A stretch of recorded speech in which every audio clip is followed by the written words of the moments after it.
Today I'd like to show you what I bring for one night outside in beautiful nature.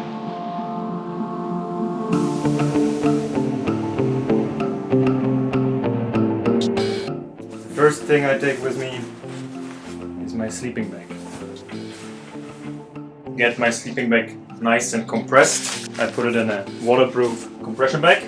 I pack all my gear in this 40-liter backpack to be sheltered in the night.